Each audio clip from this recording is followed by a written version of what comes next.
शिवसेना सिंधी गुट की नेत्री शीतल महात्रे ने आज एक प्रेस वार्ता में तीखे शब्दों में विपक्ष पर हमला बोलते हुए कहा कि बालासाहेब ठाकरे के हिंदुत्व के विचार छोड़ने के बाद महाराष्ट्र की स्थिति बेहद दुर्बल हो गई है।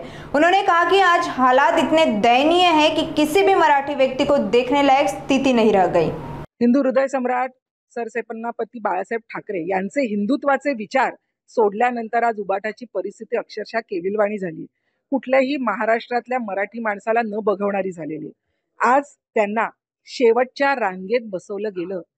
पिता पुत्र आणि ते विश्वप्रवक्ते सोरासारखे उंदरासारखे कोपऱ्यात बसले होते। खरं तर एक मराठी माणूस म्हणून नक्कीच प्रत्येकाच्या मनाला वेदना होतील। आज माननीय बाळासाहेब ठाकरे असते तर ते काय बोलले असते? तुम्ही आज उभाठा जी उरली सुरलेली उभाट आहे ही नेऊन दिल्लीला त्यांच्या पायाशी ठेवलीत। अहो तुम्ही म्हणता की दिल्लीला जाऊन आम्ही झुकत नाही वाकत नाही। अहो तुम्ही तर सरपटत होतात, वाकत नाही आणि झुकत पण नाही, सरपटत होतात तुम्ही। अशा पद्धतीने हा अपमान सहन करण्यापेक्षा तिथे लात मारून बाहेर पडला असतात ना तर तुमचं आम्ही कौतुक केलं असतं। नाही आम्ही तेच सांगितलं की मराठी माणूस म्हणून आम्हाला वाईट वाटतंय की कशा पद्धतीने तुमचा अपमान होतोय। तुम्हाला त्याचं काही वाटत नाही कारण तुम्हाला शेवटी सत्ता पाहिजे।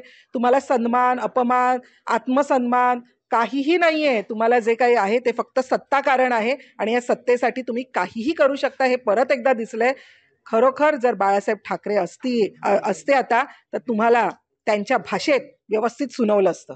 नक्कीच आम्ही बाळासाहेब ठाकरेच्या स्मृतीस्थळावर गेलो, तिथे आम्ही नाक रगडून त्यांची माफी मागितली की अशा पद्धतीने मराठी माणसांचा अपमान होतोय आणि तो अपमान उद्धव बाळासाहेब ठाकरे यांच्याकडून होतोय।